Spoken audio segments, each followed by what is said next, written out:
Vous êtes avec vos meerkats dupliqués plusieurs fois et positionnés pour que ça ait l'air d'être une foule.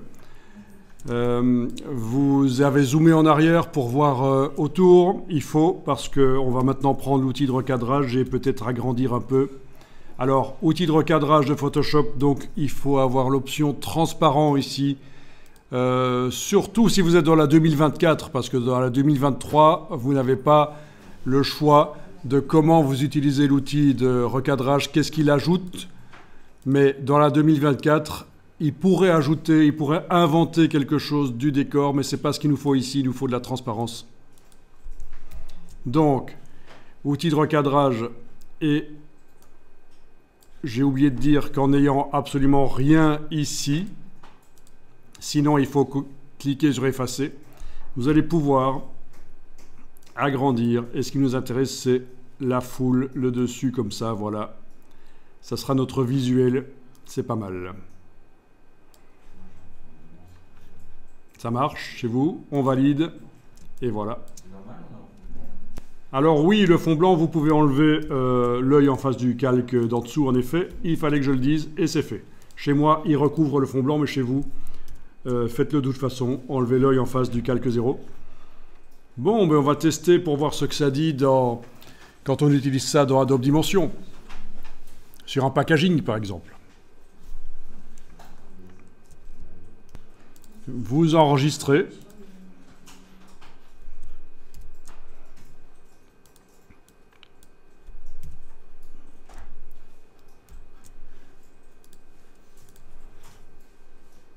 Vous lancez Adobe Dimension si ce n'est pas déjà fait. Donc voilà, dans Adobe Dimension, vous créez un nouveau document. Nouvelle scène 3D. Voilà. Donc vous sélectionnez, par exemple, ici, en haut à gauche, vous cliquez sur le plus. Ressources pour démarrer, vous allez dans la partie modèle, et là, on va peut-être tester dans un premier temps sur un sac en papier.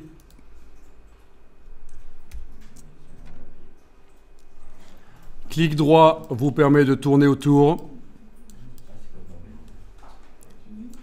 Roulette vous permet de zoomer en arrière ou en avant. Touche F vous permet de le remettre en entier. Enfoncer la roulette vous permet de faire un panoramique. Voilà, vous avez à peu près tout ce qu'il faut. Clic droit pour tourner, roulette pour zoomer, touche F pour afficher en grand. Voilà.